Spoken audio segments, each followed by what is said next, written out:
दावहा नांग्रा दिनै नाय बै दावहा नांग्राफोरा दिनै गैला हिटलार बायदि गोहोगोरा सारा बुहुमखौनो साग्लोबजोबदोंमोन दावहा नांनानै गावनि आथिं सिङाव दोननायनि सिमां नुदोंमोन बिनि बे जिथु खामायदोंमोन मुं खामायदोंमोन जोबना थांबाय बिनि रायजोआबो गैला नाथाय नै लिरगिरिब्ला जायफोरा लिरलांबाय फट' दं थारमाने मख'जोबनो हाया बिसोरनि लिरनायाथ' दङानो बेजोंनो मानसिफोरा फरायनानै नामफोरखौ लागासिनो दं राजा महाराजाखौ रायोसो जों फरायना मोनोब्ला साला नाङा फाङा मानसि बुथारदों ओरै होननानै नंगौ गतिके बै पेन माने सासे राइटारसो गतिके बै राइटारनि मुङा जेब्लाबो थाबाय थागोन ओंखायनो नोंथांमोनखौ खावलायदों जाहाथे बै पेनखौनो नोंसोरखौ सान नोंसोरनो बे पेना गतिके माने लिरबिदां सोमजिहो अनेक खन्थाइ सोमजिहो बास फरायनायखौल'नो मेइन थिं होननानै सान बेजों आरो एग्जाम्पल लादेरबावनि जे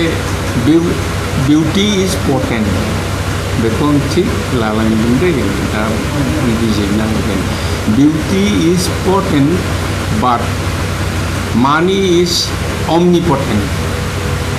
दानिया बाराद्राय देलायग्रा जाबाय बिनि बेलायावनो बुंनो थांदों बाराद्राय देलायनायाव समबो हगारबाय पाउडार सुन लाबाय बायबाय फैसाबो थांबाय अयथासार देलायनो हमबाय बे देलायनांगौ थिगानो खिन्थु बे बिउटिया गावनिबो खहा खालामगोन समाजनिबो माने सारा बुहुमानो सेस जालांनोबो हागौ फर एग्जाम्पल सीतानि बिउटिखौ नुनानै रावना खावना लांदों दै ओमफ्राय ट्रजाननि दावहायावबो बै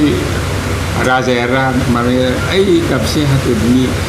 राजानि फिसालाया बेखौ खावना लांदों हाबा जाखांनाय हेलेना मुंमोन गतिके जों सल'खौ नुजोबथारदों गतिके बिउटिखौ साजायनायावनो जाहाथे खैफोद लाबोआ माबा थाखोनै थाखोथाम दास्ताबो अखा हाना सुस्राबा थाखोसे ओंखारफिननाय थाफिननाय आरो गुबुन सासे माबा थाखोसेया गैया जाबा आरो बे ओंखारफिननाय थाखोथामहालागै थोनो गतिके देलायनांगौ देलायद्रायनो नाङा टु माच अफ एनिथिं इज बेड मोनखादो नोंथांमोना लेखायाव नाथाय लानो हायाखैसो बेल'सो बाथ्राया ओमफ्राय बेबायदिनो नाय नोंथांमोना बे ঠিক আছে बोलोगोरा बिउटिया बोलोगोरा एखेबारे माने जोथोनगिरि गथ'नि बिमा बिफा आरो गथ'फोर थायोब्लाबो रियेल बाथ्राखौ आं बुंनो थांदों दिनै जोंनि समाजाव बेनोथ' जादों सिख्लाफोरा सेंग्राफोरखौ गोसो थोहोनो हागोन बोरै देलायफबनाय सेंग्राफोराबो आंनिखै नायथ्रा माथो खानायखौ बोरैबा बोरै स्टाइल खालामबासो नायथ्राब्लाबो सोर मोद्ला मोनसेहाय सेंग्राया होननानैब्लाबो खनसे नायथारगोन ओरैबायदि खालामो गतिके बोलोगोरा बिउटिया समाजखौ सेस खालामलांनो हागौ खिन्थु मानि इज अमनिपेटेन्ट माने बे सारा बुहुमखौ सेस दिनै जिमान दावहा बायदिसिना जादों सब थाखा फैसानिनो जादों बै हादोरखौ गाग्लोबनानै लानो नागिरनायनि अर्थआनो जादों सोदोबथियानो जादों बेवहाय जोङो बायदिसिना इन्डास्ट्रि लुगोन बायदिसिना कलकारखाना लुगोन गतिके बेबायदि जोंहा इनकामा बारा जागोन मात्र इनकामजों इनभल्भ बाथ्राफोरा गोरोबथा लाखियो गतिके धंस खालामो मानियाबो ओरैबायदि दुगायै होनो मे रुपया हु होनलायलायो जों क्लास 6 ना मायाव जोंनि सिलेबासाव दंमोन थाखा फैसाखौ लिरनाय ओरैबायदि गपस आरो है नोंसोरखौ नाखि लगायनो हागौ आं नोंखौ राजाबाबो उल्थां फाल्थां खालामनो हागौ आं गतिके बे बेलायाव जों आखाइ हमथानानै खरसा खालामनांगौ बेखौनो फोरोंनो थांदों गतिके बिमा बिफा आरजिनाय थाखा फैसाखौ नोंथांमोना फरायसाफोरखौ होनदों एखेबारे आखाइ हमथानानै खरसा खालाम आरोखि जाहाथे ओरैहाय हरनो माबोरै हरदों आंनि आइ आफाया थाखाखौ गतिके बेखौ आं मिस इउटिलाइज खालामा मोजाङै इउटिलाइज खालामगोन ओरैबायदि साननानै ला होनब्लानिया बिमा बिफाया एसे मोजां मोनो दा नुदों क्लास 9 10 आव थाब्लानो आंनो गारि नांगौ होनो गारि होनाय माने नोंनि गथ'खौ खोमाना लानाय बेबायदि एग्जाम्पलखौ जों जायगायावनो नुबाय थादों गरेस्वराव एसे खुरमा जाफ्रामो खेंस्लाय गथ'आ किबाके मेट्रिक पास जाबाय एबार गारि बिबाय ओमफ्राय सिबाय 5 बिगाना हा 5 बिगासोल' हा दं आबादारि कुनु मथे न'खौ सामलायो फैसा दाहार दिनै गारिखौथ' खम दामनि बियाखै 1 लाखनि बारा पालसार ना मा इयो पालसारसो नांगौ होफैबाय 1 लाख 7 ना 10 हाजारनि 1 मासनि उनावनो सेस थैबाय बारा स्पिड होनानै ओइ बायहाथा सारियालि बारनानै ओरै बेलकना खाथियाव स्पीड ब्रेकाराव सौदावनानै सिटकिलांबाय स्पट डेथ थैखाबाय गतिके बिमा बिफायाबो सानदों जे गारि होनाय माने थैनाय बेखौ बेलेगाबो होनदों नों मानो गारि होखो गारि होनाय माने थैनाय खारन इसरा कन्ट्रल गैया बैसो जायाखै सोर हागौ साला बे आंनि आगोल थांथारदों नालाय रलै होबाय दाबायनाया नाङा बेबायदि कन्ट्रलाव था दिनै बेवहाय जिखिनि फैदों जोंथ' दाब दाब जायगायाव बुंखायोनो खिन्थु कन्ट्रलाव था हायोब्लाथ' गारिखौ मानो नांगौ नों न'निफ्राय एसे गोजानाव थांदोंब्ला नांगौ जानो हागौ बेखिनियावनो एसे बेरायलाबायनो गारि नांगौ नामा गतिके नों बेबायदि खस्थ' होनो नाङा बेखौनो होनदों आरो हिनजावसाफोराबो आंनो स्कुटि नांगौ होननानै बिलाबायनो नाङा गोजान एसे 10 माइल गाहाम गोजानाव स्कुलाव थांब्ला बिनाया बेलेग बाथ्रा जायगायावनो बेरायनो नाङा ओमफ्राय नुयो आरो बेल'थ' नङानो बारा गोसा स्पिडाव सलायो बेल' नङा सिख्लाफोरखौबो 2 3 सलायो ओमफ्राय ओरै जाथायफोरा बोरै जायो जाहोननांगौथ' जाथाय जानो ओमफ्राय देखायो आरो सोरनिबा दाहार लाबोनानैबाबो गारिखौ सलायना देखायो ओमफ्राय सिख्लाफोरा सानो गारि दंलायलायथारो माथो दाहारसो लाबोदो लोगोनि उनाव जेला हाबा जालांबाय बोरैबा ओइ माथो गारियाबो गैया जेबो गैया थै दानियाबा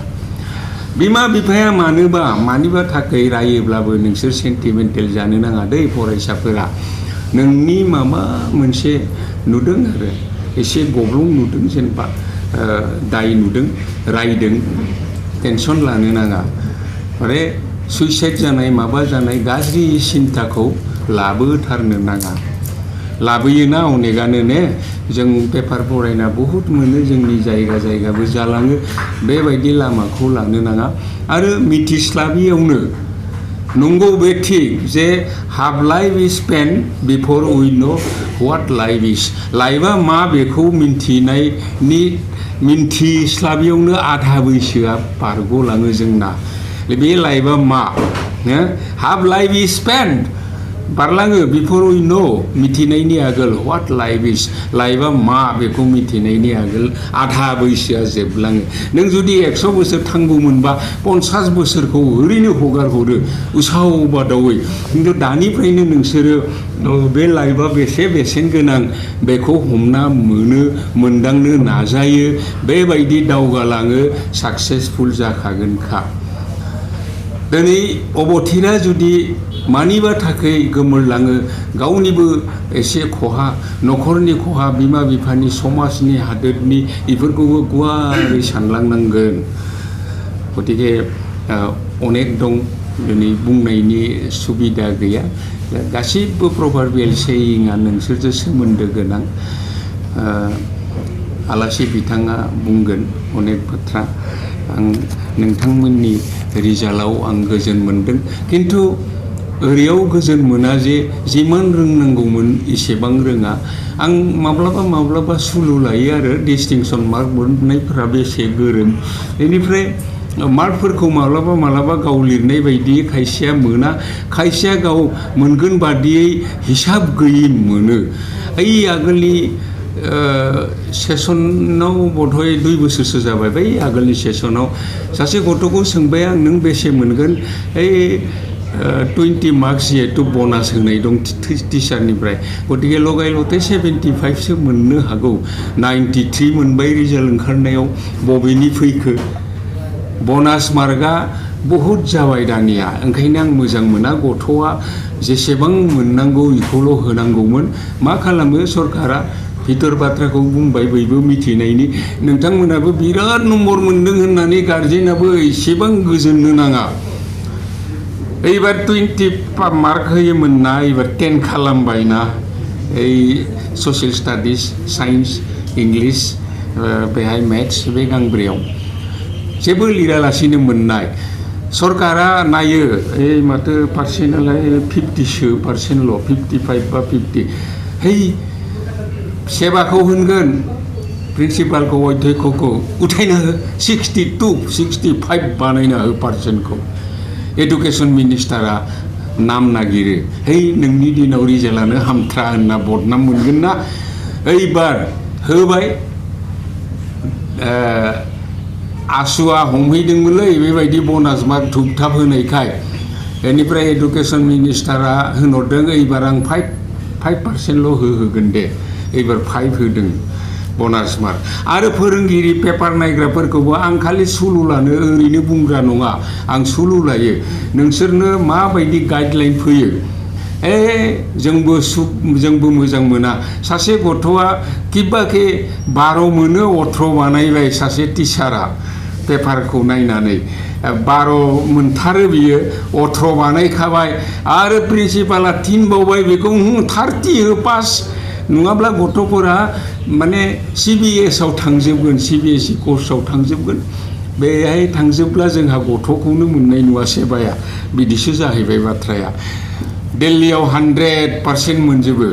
बेनो काट अफ मार्क जायो जोंनि आसामनिया थांना एडमिसनानो मोना ओंखाय बेहायबो नम्बरखौ होफबनानै हरनोसै आरो ओंखायनो एबार 99.8 ना मा मोनहैदों बेफोर सब नाय ओरैनो दाजाबनायाव बैहायबो दाजाबबाय टिचारनिबो 10 दाजाब हरबाय बैयाव पेपार नायनायावबो बेनो आरो सेबावबो होबाय ओंखायनो गार्जेना ओरै सानना ला जे आंनि गथ'आ 80 मोनदोंब्ला आं 20खौ बे भुसिखौ दानना 60ल' मोनदों बिनि कुवालिटिखौ नाय नों निजे नाय ओंखायनो कुवालिटि एडुकेसन होनानै जों गाबख्रावबाय थायो नंथ्रा जाथारा गोदो गोदाय थार्डआवनो थाङाथों ने गोबां रोङोमोन माने हजम खालामजोबनो आं दहाय बुंनाय बायदि हजम खालामजोबोमोन गतिके जों सानो आरो दा बेखौल' बुंनानै आं फोजोबसिगोन बे गोदो गोदायनि बाथ्राखौ प्रभार्बियेल सेयिं मोनसे दं बहायबो जे दा पास्ट इज गोल्डेन सनानिनो आंखाल गैयै जोबोद गोजोन दानिफोरा सानो दि पास्ट इज गोल्डेन दा प्रेजेन्ट इज लिडेना लिड सिसा लिडेन एडजेक्टिभ जाबाय सिसानि मेट अफ लिड नाथाय प्रभार्बियेल सेयिं नालाय बिनि अर्थआ बेलेग जे गोदो गोदायनि दिनफ्रा मोजांमोन दानि दिना गाज्रि सानो थारमाने मानो सानो गथ'फ्रा गोदो गोदायनि मानसिया खस्थ' खालामाखै नामा खालामदों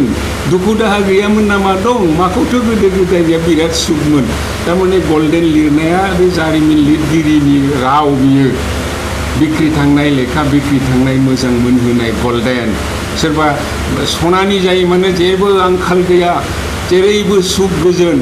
बेबायदि लिरना दोनो बै समाव जारिमिन लिरगिरिया फ्राय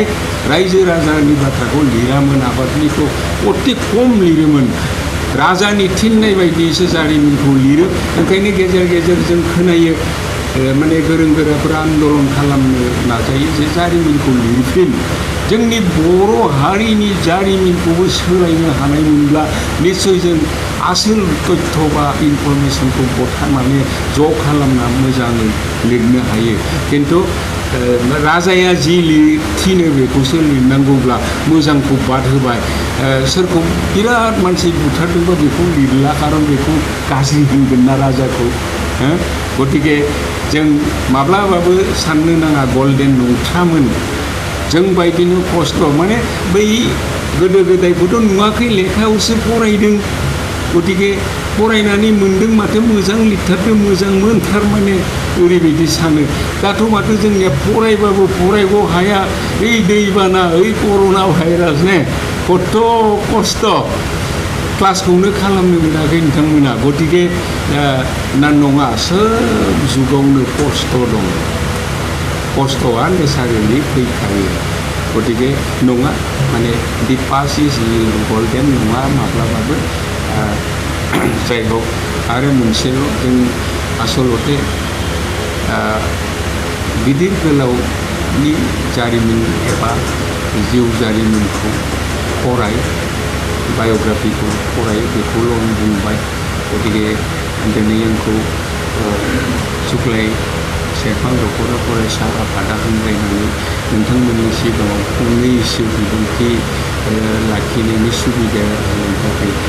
बिथांमोननिसिम आंनि गोजोननाय बावहरबाय आरो लोगो लोगोनो दिनैनि बे बरायनायखौ बेखेवबाय होननानै फोसावनाय जाबाय गोजोन्थों।